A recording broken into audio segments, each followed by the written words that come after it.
sini ada beberapa tamu-tamu yang boleh hadir. Terima kasih atas kesediaan Bapak Ibu yang boleh hadir bergabung. Tentunya kita mendengarkan firman Tuhan dan nanti dari malam ke malam kita akan semakin dikuatkan dan diingatkan kembali, bahkan disegarkan kembali akan iman kerohanian kita. Saya ingin berterima kasih juga bagi keluarga Kalangi. Tadi malam keluarga Mau sudah membuat lagu pujian tepat sekali dengan apa yang saya bicarakan. Dan malam hari ini keluarga Kalangi juga menyampaikan lagu tepat sekali dengan apa yang akan saya sampaikan pada malam hari ini. Sekali lagi terima kasih keluarga Kalangi yang sudah menyampaikan lagu pujian untuk kita. Baik, pada malam hari ini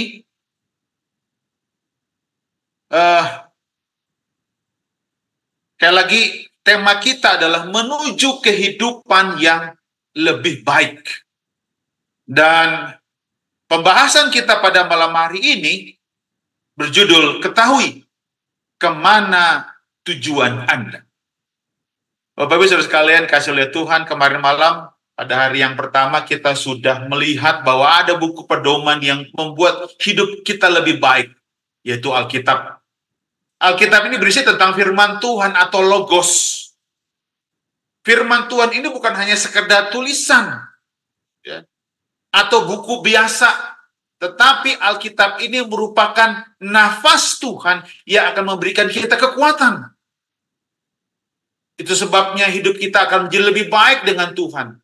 Kenapa? Karena Tuhan, seperti kita pelajari kemarin, Tuhan sangat ingin menghendaki kita, saudara dan saya, memiliki kehidupan yang lebih baik.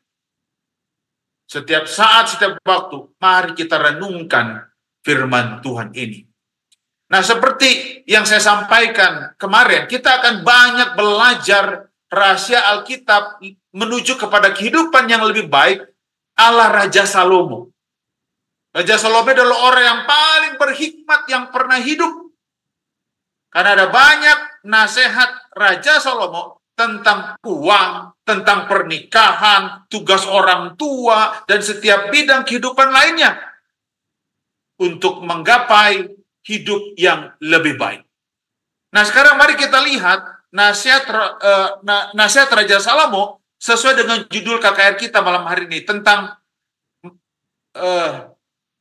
ketahui kemana tujuan kita. Mari kita sama-sama buka dalam Kitab Amsal pasal yang ke-20 ayat yang ke-18. Kitab Amsal pasal yang ke-20 ayat yang ke-18. Perhatikan apa yang Salomo katakan. Dia katakan begini, rancangan terlaksana oleh pertimbangan, sebab itu berperanglah dengan siasat. Raja Salomo ini sangat pandai, dia sangat pintar, punya hikmat yang sangat luar biasa. Kalau kita hanya baca sekilas, kita nggak akan mengerti apa yang dimaksudkan oleh Raja Salomo. Sebelum saya akan masuk lebih dalam lagi, Billy Graham, seorang pengkhotbah terkenal, dia membuat ilustrasi seperti ini. Ilustrasi ini tentang pengalaman Albert Einstein. Siapa yang nggak kenal Albert Einstein ya? Nah, satu kali Albert Einstein ini sedang mengadakan perjalanan. Saya nggak tahu perjalanan keluar kota atau kemana. Tapi ia menggunakan kereta api.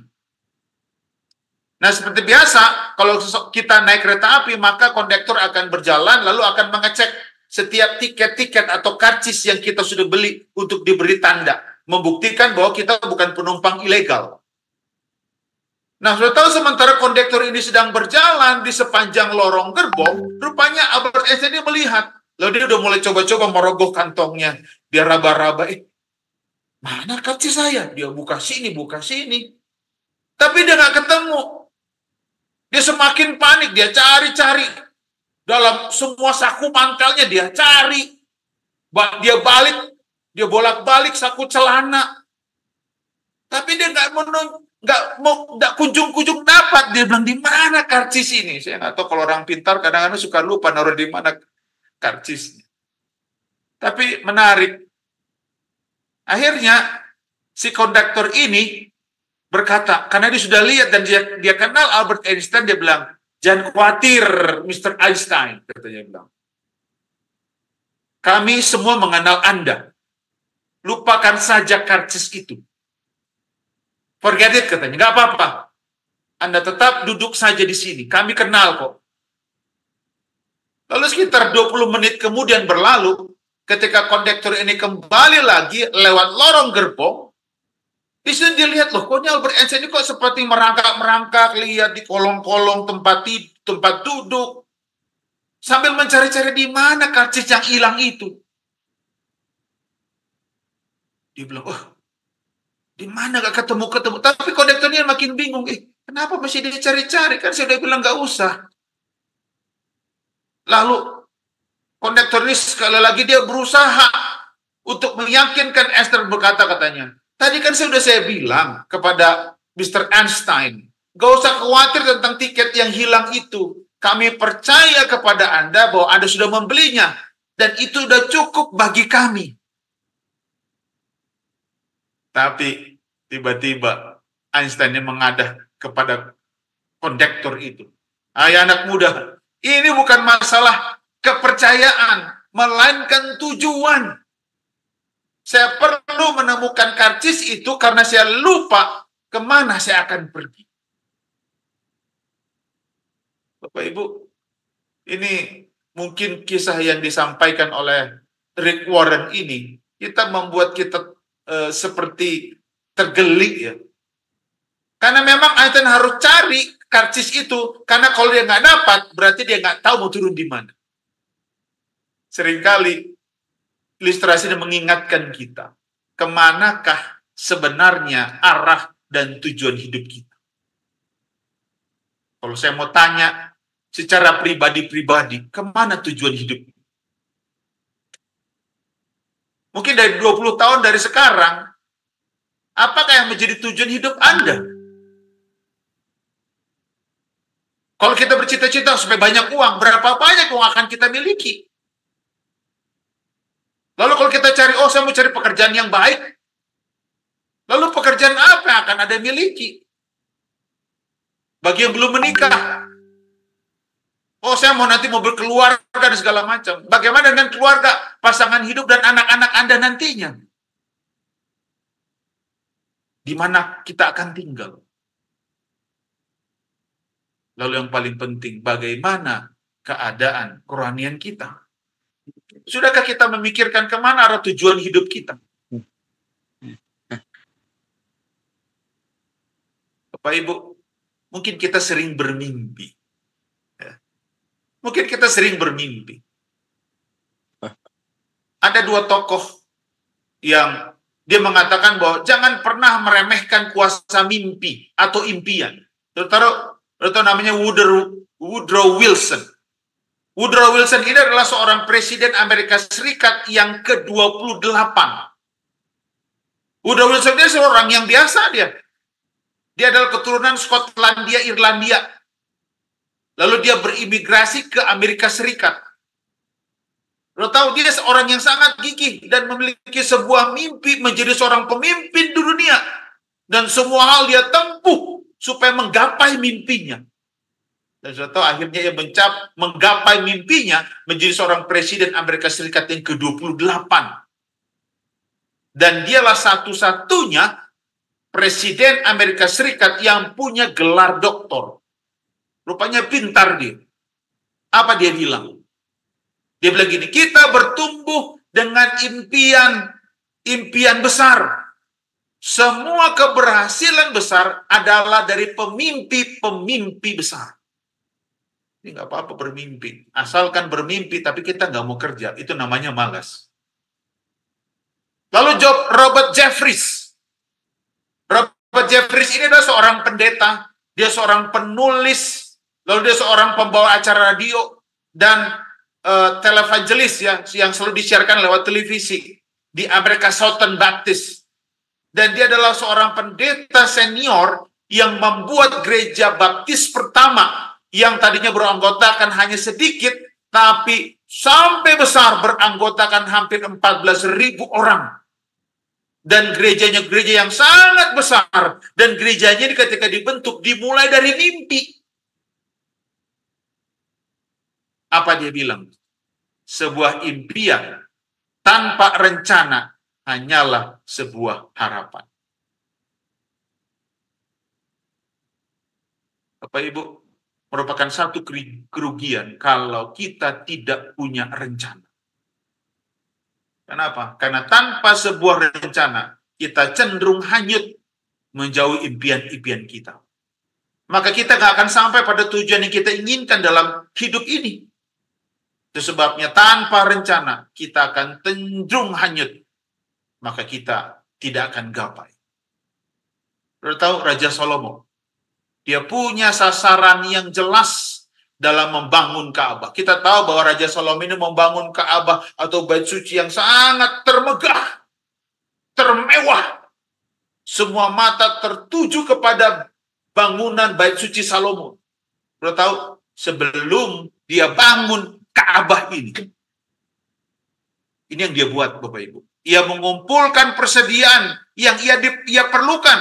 Kalau Anda baca dalam kitab 1 Raja-Raja pasal yang kelima ayat yang ke-6, dia buat persediaan bahan-bahan bangunan ini, dia susun dengan rapi. Dia pilih bahkan yang lebih detail dari pohon-pohon aras. Bahkan dia pilih pengerja-pengerja yang siap untuk digaji, bahkan diupah. Lalu yang dia lakukan berikutnya, dia mengorganisasi bangsa itu. Artinya pada saat dia memilih tukang-tukang yang kompeten, yang berpengalaman. Kalau Anda baca 2 Tawarik pasal 22, di situ ada 70.000 orang pemahat. Bayangkan, 70.000 orang pemahat. Bahkan ada yang berpengalaman, 80.000 juga banyaknya. Dengan keahlian-keahlian mereka sebagai tukang. Dan sudah tahu mandornya ada berapa? Mandornya itu 3.600 orang. 3.600 orang mandor untuk melihat pekerjaan mereka. Memang luar biasa. Dia punya sasaran yang jelas. Lalu yang ketiga, ia merancang fasilitas-fasilitasnya. Bayangkan ukuran-ukurannya sangat detail. Dia rancang semua. Dan dia juga menentukan waktunya kapan dimulai. Tahu? Ketika sudah 4 tahun pemerintahannya, dia tekadkan untuk memulai bait suci Salomo di Yerusalem pada waktu itu. Dan yang paling penting, sesudah dia setting, udah atur semuanya, dia harus selesaikan. Bahkan dia isi semua perkakas-perkakasnya, baik emas, baik perak, yang sangat bernilai. Dan jadilah bait suci yang sangat termegah. Salomo, dia punya sasaran yang jelas dalam membangun Ka'bah. Ada sebuah research. Ini Barna Research. Barna ini sangat terkenal dalam setiap penelitian-penelitian. Ada sebuah survei, memang sudah lama survei ini, tapi membuktikan bahwa tidak semua orang memiliki tujuan hidup. Dikatakan hanya 31% orang Amerika kan terkenal negara adidaya. Semua teknologi, semua juga ada di situ. Tapi lihat, hanya 31% orang Amerika yang telah membangun tujuan-tujuan yang memberikan arah tertentu pada kehidupan mereka sehari-hari. Bahkan ini namanya Bob Bill. Bob Bill ini adalah seorang mentor eksekutif. Dia merupakan presiden dan pendiri Master Planning Group Internasional. Wah, apa dia bilang? Hampir dari 90 masyarakat umum ini benci merencanakan tujuan-tujuan bagi diri mereka sendiri. Artinya, nggak ada yang mau merencanakan untuk diri sendiri.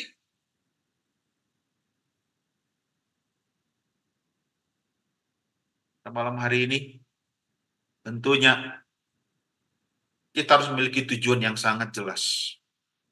Paling sedikit ada 7 bidang dalam hidup kita yang harus kita miliki. Yang pertama, rohani, jasmani, keluarga, pekerjaan, pertumbuhan pribadi, bahkan sosial dan keuangan. Semuanya paling tidak punya tujuan yang jelas. Bukan cuma rohani, jasmani juga harus sehat. keluarga, pekerjaan, pertumbuhan pribadi, personal gitu ya, sosial, keuangan. Harus memiliki tujuan yang jelas. Mari kita lihat apa nasihat Alkitab tentang perlunya tujuan hidup. Dalam Yakobus pasal yang keempat ayat 13 sampai 15. Firman Tuhan katakan demikian. Jadi sekarang, hai kamu yang berkata, hari ini atau besok kami berangkat ke kota Anu. Dan di sana kami akan tinggal setahun dan berdagang serta mendapat untung. Sedang kamu tidak tahu apa yang akan terjadi besok. Apakah arti hidupmu? Hidupmu itu sama seperti uap yang sebentar saja kelihatan lalu lenyap. Sebenarnya kamu harus berkata, jika Tuhan menghendakinya, kami akan hidup dan berbuat ini dan itu. Bayangkan Bapak Ibu, Alkitab mengatakan kalau kita tidak mempunyai tujuan hidup kita, hidup itu bagaikan uap sebentar saja hilang.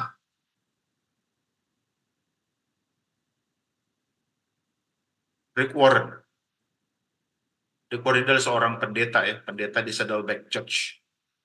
Dia juga seorang penulis buku, banyak buku yang dia tulis, seorang motivator juga. Salah satu buku yang ditulis adalah Purpose Driven Life. Dia jago dalam hal ini. Banyak orang yang membeli buku ini dan betul-betul mereka dapat menentukan tujuan hidup mereka. Apa yang Rick Warren katakan? Dia katakan begini, memusatkan perhatian pada diri sendiri tidak akan pernah menyingkapkan tujuan hidup kita. Wah, ini luar biasa ini Rick Warren katakan. Anda dijadikan oleh Allah dan untuk Allah. Dan sebelum Anda memahaminya, kehidupan tidak akan pernah dipahami. Kalau kita berusaha untuk mencari diri gimana supaya tujuan kita hidup ini kita settle, maka kita akan nggak pernah dapat, nggak akan pernah tercapai. Rick Warren katakan bahwa tujuan hidup kita ini, purpose driven life kita ini hanya untuk Allah saja. Kalau kita belum mengerti, kalau kita belum memahami, maka kita nggak akan pernah gapai. Bapak Ibu, memang tidak ada salahnya ya. Ketika kita mau merencanakan menjadi apa kita kelak 20 tahun mendatang. Tapi kita sebagai umat Tuhan, sebagai orang Kristen, tujuan kita yang paling utama bukanlah untuk hidup selamanya di dunia ini, tetapi untuk menuju Eden yang pertama, untuk menikmati hidup kekal di dunia baru. Artinya apa Bapak Ibu? Sorga yang menjadi tujuan hidup kita. Ingat hari Sabat lalu, ya, kewarganegaraan kita bukan di dunia ini, tapi di sorga. Ya. Ada sebuah lagu oleh Jim Reeves. Kita hanya numpang saja di dunia ini. Kita hanya lewat. We just passing through. Dunia ini kita tinggalkan. Tujuan saya sebenarnya adalah di surga. Dan sudah tahu tokoh Alkitab yang sangat terkenal. Bapak orang percaya Abraham. Dia tahu persis kemana tujuannya. Ibrani 11 ayat 10 firman Tuhan katakan apa? Sebab ia menanti-nantikan kota yang mempunyai dasar. Yang direncanakan dan dibangun oleh. Luar biasa Abraham. Dia tahu fokusnya kemana, hanya kepada Allah saja. Dan fokusnya kepada satu tempat, satu kota yang dibangun oleh Allah. Allah telah memberikan informasi, banyak informasi lewat buku petunjuk, buku pedoman atau Alkitab yang kita pelajari tadi malam. Bahwa kota yang dibangun Allah itu hampir tiba. Dan kota itu adalah menjadi tujuan perjalanan hidup kita. Dan sudah tahu saat ini, kita sedang berada pada akhir sejarah dunia. Dan mari kita lihat informasi ini. Di dalam Alkitab yang diberikan Allah lewat mimpi kepada seorang raja kafir. Mari kita lihat di dalam kitab Daniel, pasal yang kedua, bab yang kedua. Kitab Daniel pasal yang kedua. Dalam kitab Daniel, sekilas saya mengatakan bahwa umat Allah sebenarnya berada dalam pengasingan di bawah pemerintahan Raja Kafir atau Raja Nebukadnezar namanya, yang menyembah dewa-dewa palsu. Orang-orang Yahudi pada saat itu, pada masa itu, mereka adalah orang-orang buangan, orang-orang tahanan, dan mereka harus mengambil keputusan-keputusan yang sulit sehubungan dengan ketaatan dan kesetiaan mereka kepada Tuhan. Di tengah-tengah bangsa kafir, Bapak Ibu. Dan cara-cara di mana kesetiaan mereka ini dihargai ini dibuktikan bahwa meskipun umat Tuhan ini dihakimi, mereka menjadi tahanan untuk sementara waktu. Tetapi sini saya mau katakan, Tuhan sendiri lebih besar daripada kerajaan kafir dan dewa-dewa. Mari kita lihat di Daniel pasal yang kedua. Satu kali Raja Kafir ini atau Raja Nebukadnezar ini bermimpi. Dan Alkitab mencatat mimpinya di dalam Daniel pasal yang kedua ayat yang ketiga. Daniel 2 ayat ketiga. Aku bermimpi dan hatiku gelisah karena ingin mengetahui mimpi itu. Rupanya Raja Babel ini atau Raja Nebukadnezar ini mendapat sebuah mimpi yang membuat dia berduka. Lo tahu dia minta agar para imam-imam, para orang-orang bijaksananya yang supaya memberitahu apa makna mimpinya. Dan saya tahu uniknya raja nggak mau kasih tahu mimpinya apa kepada mereka. Karena dia katakan gini, jika para imam dan orang-orang bijaksana benar-benar memiliki kuasa, maka mereka dapat memberitahukan apa mimpi itu dan maknanya. Bapak Ibu, gempar ini. Karena kenapa? Para ahli nujum, ahli jampi, orang-orang kasdim yang sama seperti pada umumnya, mereka sebenarnya nggak tahu apa-apa. Mereka nggak tahu apa-apa, tapi mereka pura-pura mengetahui arti mimpi. Tapi sebenarnya mereka mengulur waktu. Mana tahu Raja Nebukadnezar ini lupa. Tapi karena dikejar terus, akhirnya mereka berkata di dalam Daniel pasal yang kedua ayat 4. Dikatakan gini, ya Raja, kekalah hidupmu. Ceritakanlah kepada hamba-hambamu mimpi itu. Maka kami akan memberitahukan maknanya. Orang kasdim, ahli jambi ini sebenarnya mereka akhirnya nyerah. Ini dalam kitab Daniel pasal yang kedua, ayat keempat. Tapi apa respon Raja Nebukadnezar? Ayat yang kelima. Tetapi Raja menjawab para kasdim itu. Aku telah mengambil keputusan. Ayat yang selanjutnya, yakni jika kamu tidak memberitahukan kepadaku mimpi itu dengan maknanya, maka kamu akan dipenggal-penggal. Wah, dipenggal-penggal. Lalu apa lagi? Dan rumah-rumahmu akan dirobohkan menjadi timbunan puing. Lalu ayat ke-6, tetapi jika kamu dapat memberitahukan mimpi itu dengan maknanya, maka kamu akan menerima hadiah. Apa dianya? Pemberian-pemberian, ayat 6. Pemberian-pemberian dan kehormatan yang besar daripadaku. Oleh sebab itu, beritahukanlah kepadaku mimpi itu dengan maknanya. Lalu apa orang kasdim itu katakan? Ayat 10, firman Tuhan, Alkitab mencatat. Para kasdim itu menjawab raja, tidak ada seorang pun di bumi ini yang dapat memberitahukan apa yang diminta tuanku raja. Dan tidak, selanjutnya ya, ayat 10. Dan tidak pernah seorang raja, bagaimanapun agungnya dan besar kuasanya, telah meminta hal sedemikian dari seorang berilmu, atau seorang ahli jampi, atau seorang kasdim. Lalu ayat 11. Apa yang diminta tuanku raja terlalu berat, dan tidak ada seorang pun yang dapat memberitahukannya kepada tuanku raja, selain dari dewa-dewa yang tidak berdiam di antara manusia. Sudah tahu, ketika Raja Nebukadnezar mendengar hal ini, marah. Apa dia katakan? Hukum mereka. Hukum mereka. Raja marah dan mengatakan dia akan membunuh semua orang-orang bijaksana di kerajaan. Sudah tahu, termasuk juga Daniel dan teman-teman. Nah, kalau kita baca di kitab Daniel pasal yang kedua ini, akan menarik perhatian kita, siapa Daniel ini. Daniel ada seorang pemuda Yahudi yang dibuang ke Babel. Kalau kita baca di Daniel pasal yang ke-1 ya, ayat 1, 2, dan 6. Karena pada itu ada pemberontakan bangsa Yehuda kepada Allah, membuat mereka ditaklukkan oleh Raja Nebukadnezar dari Babel. Meskipun Daniel ini pemuda buangan, tetapi Daniel ini berasal dari keluarga bangsawan. Jadi dia adalah seorang bangsawan. Dia orang yang sangat cerdas dan berperawakan baik. Makanya Daniel terpilih menjadi orang-orang yang apa? Yang bijaksana pada itu. Jadi ketika raja mengatakan akan membunuh semua orang bijaksana di kerajaan, termasuk dengan Daniel dan teman-temannya. Siapa teman-temannya?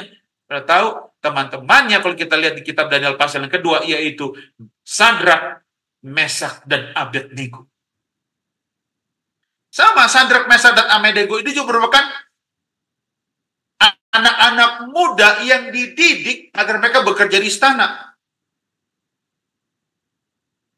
Selama masa pendidikan, Daniel dan juga ketiga teman-temannya ini mereka berkomitmen untuk makan sayur-sayuran, bahkan makan makanan yang halal bukan haram. Jadi Sadrak, Mesak, dan Abednego adalah 3 orang Israel dari kerajaan Yehuda, sama juga dari Yehuda, yang kemudian mereka bekerja di Babel pada abad 6 sebelum Masehi. Sama yang dicatat dalam kitab Daniel pasal yang kedua ini, di dalam kitab Al-Ibrani, di perjanjian lama, mereka bertiga bersama-sama dengan Daniel, dibawa ke Daniel karena Nebukadnezar bertitah kepada Aspenas waktu itu kepala istana untuk membawa orang Israel berasal dari keturunan raja, dari kaum juga bangsawan, yakni orang-orang muda yang tidak satu celak, berperawakan baik, dan memahami berbagai hikmat. Jadi Raja Nebukadnezar ini sebenarnya mengetahui bagaimana penuh hikmat anak-anak muda ini. Dan tentunya ketika Daniel mendengar hal ini, tentunya mereka terancam hukuman mati. Akhirnya Daniel meminta waktu untuk memohon petunjuk dari Tuhannya. Karena Daniel tahu bahwa Allah mengetahui dan melihat segala hal, bahkan mimpi. Lalu Daniel meminta teman-temannya untuk berdoa bersama. Ini luar biasa. Daniel meminta kepada teman-temannya untuk berdoa bersama. Dan tentunya doa ini membuat berbeda. Kenapa? Karena keempat orang muda Ibrani ini, mereka berdoa dengan sungguh-sungguh agar Allah menyatakan mimpi dan maknanya kepada mereka sebelum waktunya akan habis. Dan sudah tahu Allah memperlihatkan kepada Daniel mimpi raja dalam sebuah penglihatan dan mengajari Daniel apa makna mimpi itu. Dan Daniel berterima kasih kepada Allah karena Tuhan menjawab doa-doanya dan teman-temannya, bahkan menyelawatkan nyawa mereka. Lalu akhirnya Daniel pergi untuk memberitahukan apa makna mimpi itu. Dan akhirnya Daniel dan ketiga pemuda lainnya menghadap raja dan dia berkata, dan dicatat dalam Alkitab, Daniel pasal 2 ayat ke-28. Dia katakan begini, tetapi di sorga ada Allah yang menyingkapkan rahasia-rahasia. Tahu, Daniel ini sekalian menginjil, karena raja ini raja kafir, Nebukadnezar. Dia katakan, di sorga ada Allah yang menyingkapkan rahasia-rahasia. Ia telah memberitahukan kepada tuanku Raja Nebukadnezar apa yang akan terjadi pada hari-hari yang akan datang. Ayat 29, dan dia yang menyingkapkan rahasia-rahasia telah memberitahukan kepada tuanku apa yang akan terjadi. Ayat 31, ya Raja, tuanku melihat satu penglihatan, yakni sebuah patung yang amat besar. Dan Raja berkata, ya, itu dia. Itulah dia, patung besar yang telah berdiri di atas segala sesuatu.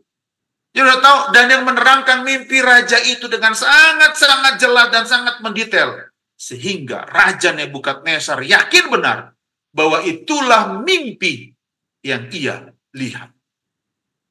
Daniel menerangkan bahwa patung itu terbuat dari unsur-unsur yang sangat tepat tepat seperti apa yang dilihatnya dalam mimpi.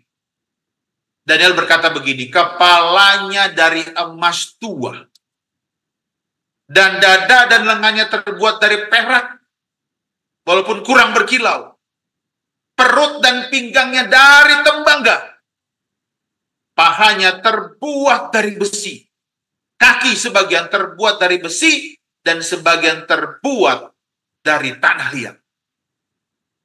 Lalu ayat yang ke-34. Firman Tuhan mencatat, sementara Tuanku melihatnya, terungkit lepas sebuah batu tanpa perbuatan tangan manusia. Lalu menimpa patung itu, tepat pada kakinya, yang dari besi dan dari tanah liat itu, sehingga remuk. Lalu angin menghembuskannya, sehingga tidak ada bekas-bekasnya yang ditemukan. Saudara yang kekasih, ketika Daniel menyampaikan mimpi ini, Raja Nebukadnezar gemetar. Karena dia sebenarnya belum mengerti, tapi merinding. Dia katakan ada sebuah batu yang terungkit lepas tanpa perbuatan tangan manusia dengan kecepatan yang sangat tinggi. Lalu menghantam patung itu, menimpa dan menghancurkan patung itu, remuk dan berantakan, jadi abu. Dan akhirnya apa? Dan akhirnya angin menghembuskannya hingga tak terbatas, tak berbekas. Raja Nebukadnezar bingung ini. Di ayat yang ke-35. Tetapi batu yang menimpa patung itu menjadi gunung besar yang memenuhi seluruh bumi. Sampai di sini Bapak Ibu, Nebukadnezar masih gemetar. Dan kita tahu bahwa patung ini melambangkan kerajaan-kerajaan di bumi. Lalu batu yang terungkit lepas dari gunung melambangkan kerajaan Allah yang akan memenuhi bumi. Dan sebenarnya Raja Nebukadnezar tahu bahwa Daniel ini sedang mengatakan kebenaran demi kebenaran. Bapak Ibu Saudara kasih dalam Tuhan, mimpi Nebukadnezar ini merupakan kisah jatuh bangunnya kerajaan dunia. Dan kalau kita lihat dalam sejarah ini, sama sebenarnya sedang diberitahukan bahwa tujuan hidup kita pun bukan hanya di dunia ini, tetapi kita akan ke sorga saat kerajaan batu itu nanti datang. Mari kita review apa yang dimimpikan oleh Raja Nebukadnezar, hanya untuk mengingatkan kita kembali. Sejarah, ringkasan sejarah, di mana dari tahun 606 sebelum Masehi sampai kekekalan nantinya, sampai di akhir bumi nanti, akhir dunia nanti. Dan di mana ini dimulai?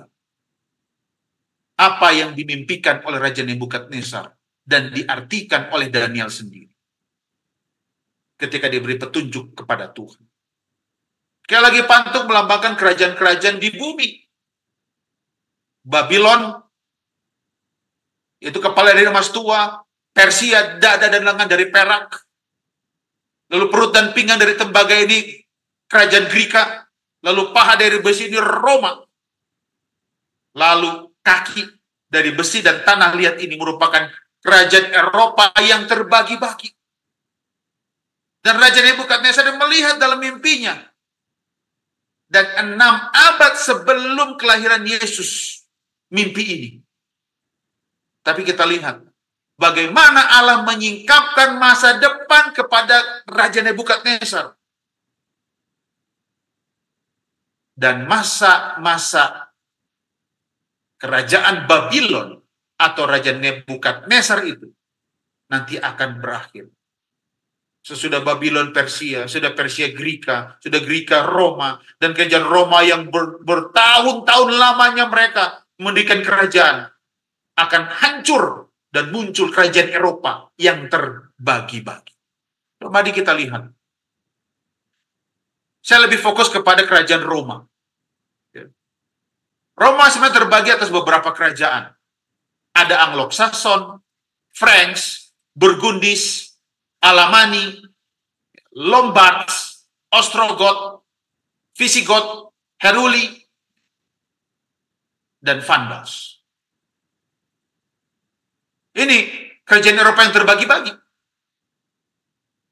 Dan kalau kita lihat kerajaan besi atau Roma ini, mereka memerintah hampir 600 tahun. Tetapi pada akhirnya hancur juga. Yang menarik adalah perkembangan dan kemajuan peradaban Romawi kuno ini berlangsung selama kurang lebih 10 abad. Jadi sekitar 700 sebelum Masehi sampai 400 Masehi, cukup lama. Dan dalam kurun waktu 10 abad tersebut, peradaban Romawi ini sebenarnya dibagi menjadi 3 zaman.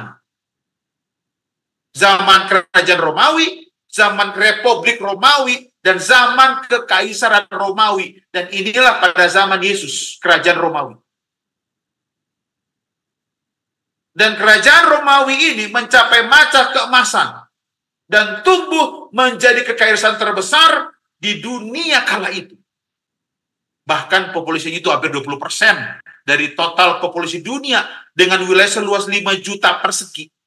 Namun, seperti apa yang dilihat mimpi itu, Romawi, bangsa Romawi, kekaisaran Romawi mulai menunjukkan tanda-tanda kemunduran hingga akhirnya mereka runtuh pada tahun 476 Masehi. Kekuasaan Kaisar Roma pada akhirnya digulingkan. Akibatnya Roma terbagi ke dalam banyak bagian seperti kaki dan jari-jari yang dilambangkan dalam mimpi Nebukadnezar itu. Yang terdiri dari besi dan bercampur tanah liat. Daniel menyampaikan seperti Tuanku lihat besi bercampur dengan tanah liat itu berarti mereka akan bercampur oleh perkawinan. Tetapi tidak akan merupakan satu kesatuan. Seperti besi tidak dapat bercampur dengan tanah liat. Itulah kerajaan Romawi yang terpecah-pecah. Atau bangsa-bangsa yang terjebak itu sekarang bangsa apa? Ini kan bahasa-bahasa yang mungkin kita mengerti, bangsa yang kita nggak tahu. Alamani itu adalah bangsa Jerman. Burgundian itu adalah bangsa Swiss. French kita tahu ya, bangsa Prancis. Lalu Lombards ini bangsa Italia. Saxon ini bangsa Inggris, Lalu Suevi ini bangsa Portugis. Visigoth ini bangsa Spanyol. Sedangkan 3 lainnya yaitu Heruli, Vandals, dan Visigoth, mereka udah punah. Dan sampai sekarang ini mereka masih ada. Bangsa Portugis, bangsa Spanyol, Amerika, Swiss, mereka masih ada. Ayat 44. Tetapi pada zaman raja-raja, Allah semesta langit akan mendirikan satu kerajaan yang tidak akan binasa sampai selama-lamanya. Dan kekuasaannya tidak akan beralih lagi kepada bangsa lain. Kerajaan itu akan meremukkan segala kerajaan dan menghabisinya. Tetapi kerajaan itu sendiri akan tetap untuk selama-lamanya.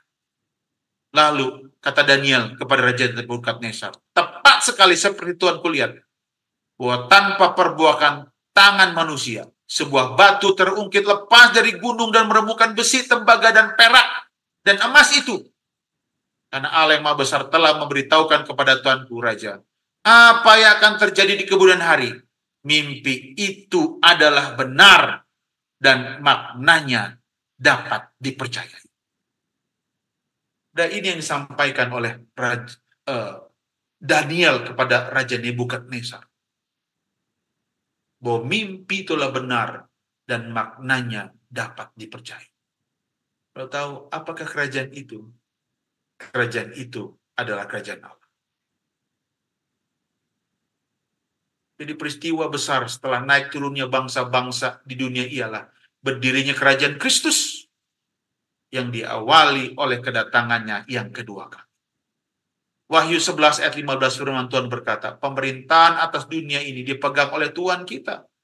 Dan Ia akan memerintah sebagai raja sampai selama-lamanya. Jadi pemerintahan itu adalah kerajaan Tuhan. Kalau tahu mimpi dan makna mimpi Nebukadnezar adalah pasti. Dan kita sekarang berada pada penghujung sejarah dunia. Karena tidak lama lagi Tuhan akan datang. Kerajaan-kerajaan emas, perak, tembaga, besi telah berlalu. Ini berarti bahwa Kristus akan segera datang. The time has an end. Waktunya sudah semakin dekat. Tidak lama lagi dari sekarang, kita akan segera memasuki kota yang dinantikan oleh Abraham itu, yakni kota yang dasarnya langsung dibangun oleh Allah. Bapak Ibu, saudara sekalian dikasih oleh Tuhan, kita sedang hidup dalam akhir sejarah dunia. Menurut catatan Alkitab, buku yang menjadi sumber kehidupan yang lebih baik itu, akan ada kejadian berbagai bidang membuktikan bahwa kedatangan Kristus itu tidak lama lagi akan datang. Dan kita memang hidup di penghujung sejarah dunia ini. Dan sebentar lagi kita akan sampai kepada tujuan kita, yakni kota yang didirikan Allah ini. Saudara, kita masih bersama dengan saya. Berikut ini kita akan melihat berapa tanda-tanda yang memberikan bukti bahwa kita hanya sebentar lagi akan masuk kota yang didirikan Allah ini. Apa tanda-tandanya? Yang pertama, adanya Mesias palsu dan nabi-nabi palsu. Firman Tuhan di dalam Matius pasal yang ke-24 ayat yang kelima. Sebab banyak orang yang akan datang dengan memakai namaku dan berkata, Akulah Mesias. Dan mereka akan menyesatkan banyak. Akan muncul Mesias-Mesias palsu. Anda tahu, ada satu peristiwa tragedi di Waco, yaitu namanya David Kores. David Kores ini adalah seorang pemimpin sekte sesat, ya, menganggap dirinya adalah Allah. Dia sebenarnya adalah seorang musisi berkewarganegaraan Amerika Serikat. Dan David Kores ini dia terkenal dengan peristiwa pengepungan Waco. Ini terjadi tahun 1993. Pada saat itu Kores, dia mengaku dirinya sebagai kepala sekte dari Ranting Daud. Ranting Daud ini merupakan salah satu cabang dari gereja Masehi ke-7 Davidian. Mereka menyebutnya Davidian. Bahkan Kores pun mengaku dirinya sebagai nabi terakhir dari sekte ini. Sudah tahu, peristiwa ini sangat menggemparkan di Waco, Texas. Ada 86 orang meninggal bunuh diri bersama-sama dengan apa? David Kores. Akan ada muncul Mesias-Mesias palsu. Matius 24 ayat 24. Sebab Mesias-Mesias palsu dan nabi-nabi palsu akan muncul. Dan mereka akan mengadakan tanda-tanda yang dahsyat dan mujizat-mujizat, sehingga sekiranya mungkin mereka menyesatkan orang-orang pilihan juga. David Kores. Banyak orang yang mengikuti ajaran sesat. Bahkan rela mereka memberikan tubuh mereka. Dan ada 8 orang yang meninggal bersama-sama bundir dengan David Kores. Matius 24 ayat 27. Sebab sama seperti kilat memancar dari sebelah timur dan melontarkan cahayanya sampai ke barat. Demikian pula lah kelak kedatangan anak manusia. Jadi kedatangan anak manusia itu bukan hanya satu orang, hanya dilihat hanya personal saja, tapi semua mata memandang, semua melihat akan kedatangan Tuhan. Jadi kalau ada yang mengatakan, aku Mesias, jangan percaya. Lalu, apa tanda-tanda berikutnya? Tanda dahsyat di alam. Dalam Lukas 21 ayat 11, dikatakan begini, dan akan terjadi juga hal-hal yang mengejutkan dan tanda-tanda yang dahsyat dari langit. Kita tahu ada sebuah peristiwa, tepatnya tanggal 19 Mei tahun 1780. Ada sebuah peristiwa di mana matahari digelapkan. Matahari digelapkan. Ya. Artinya itu ada kegelapan total. Dan pada waktu yang sama juga bulan menjadi merah atau blood moon. Dan peristiwa ini pertama kali membuat orang terheran-heran. Lalu tahun 1833 tepatnya tanggal 12 November, ada bintang-bintang berguguran. Dan para ahli memprediksi bahwa bintang-bintang berguguran ini adalah meteor Leonid yang berjatuhan dalam jumlah yang sangat banyak sekali memenuhi langit. Dan mereka lihat kira-kira mencapai hanya 20 detik saja. Dan ini dicatat dalam jurnalis sains di Amerika. Ini tanda-tanda alam yang membuat orang heran.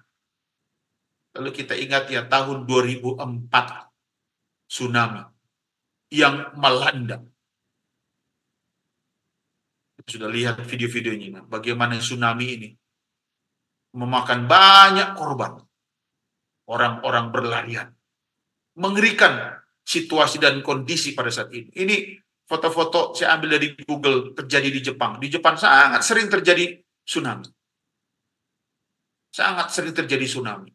Dan lihat penduduk ini, mereka masih sempat difoto. Mereka sempat lari.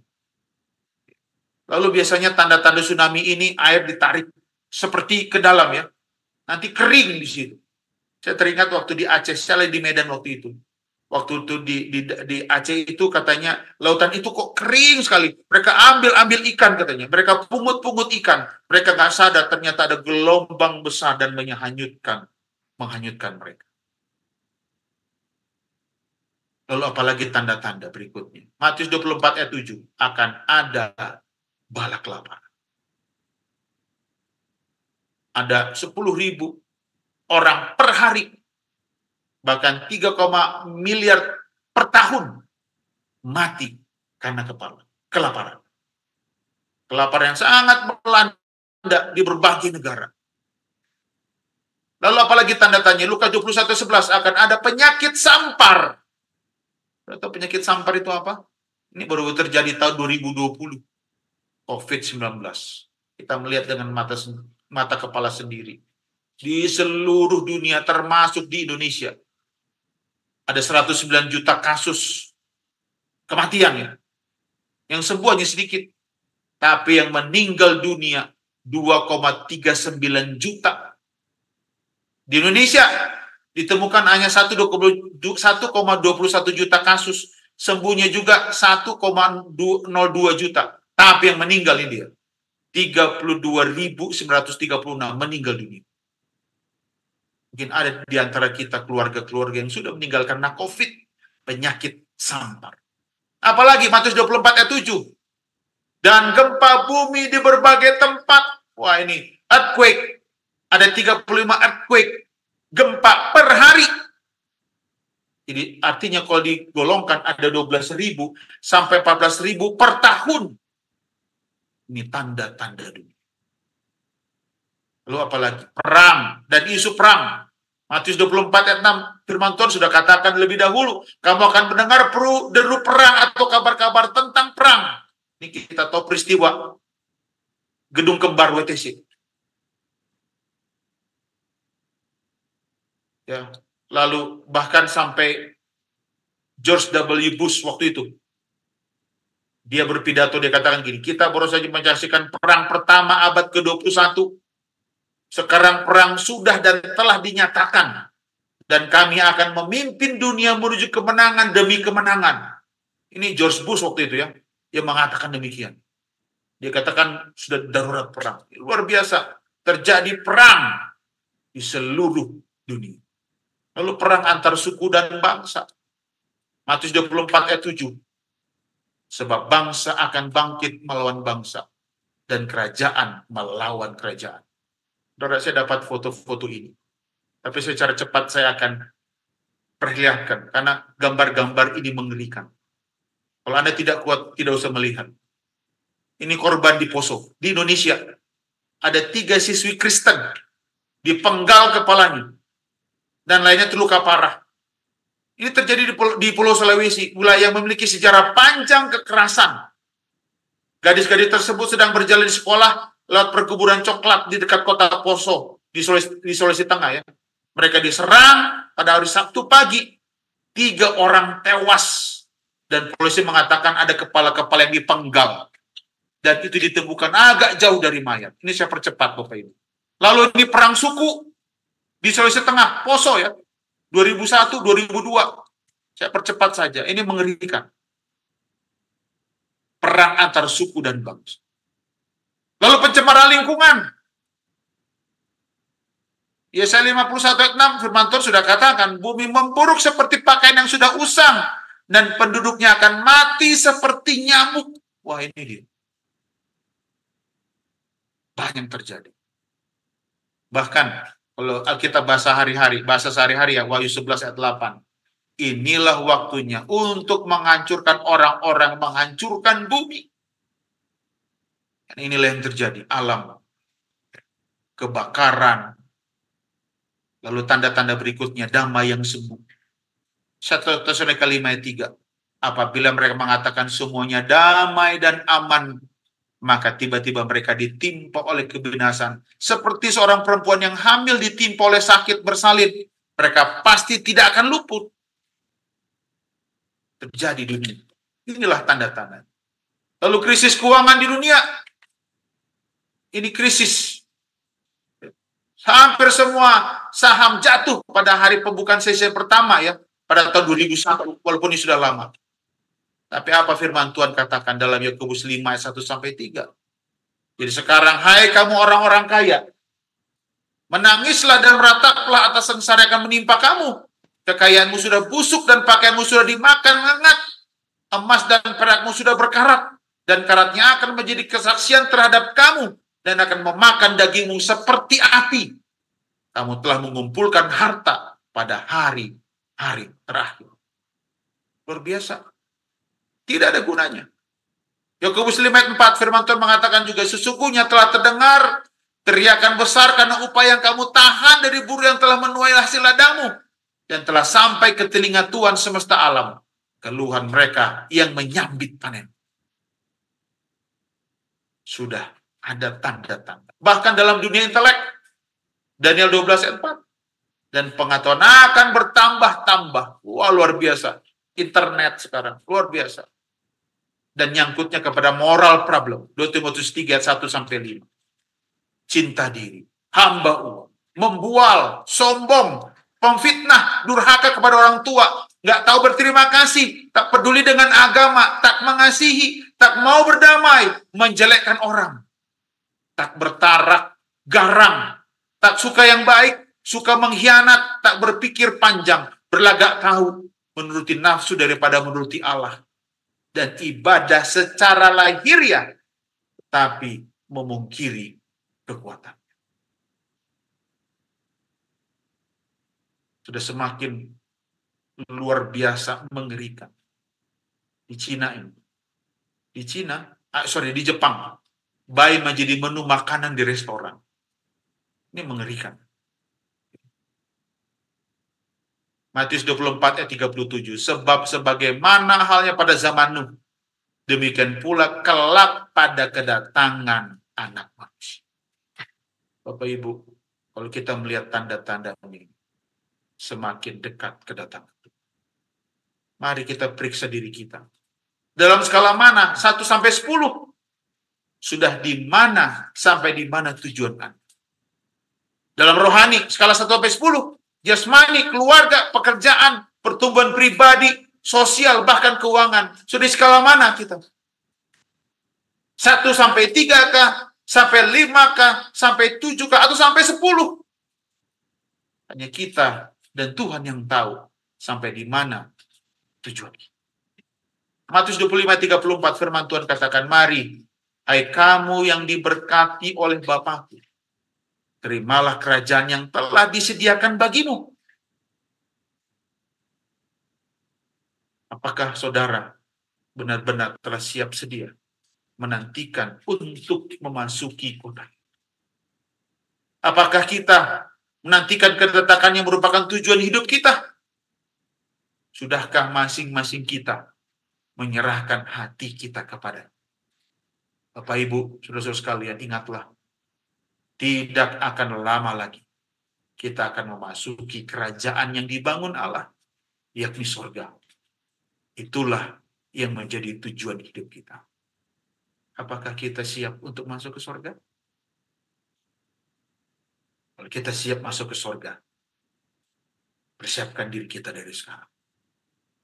Baca pedoman hidup Alkitab agar kita memahami, agar kita semakin semangat untuk masuk dalam kerajaan Tuhan.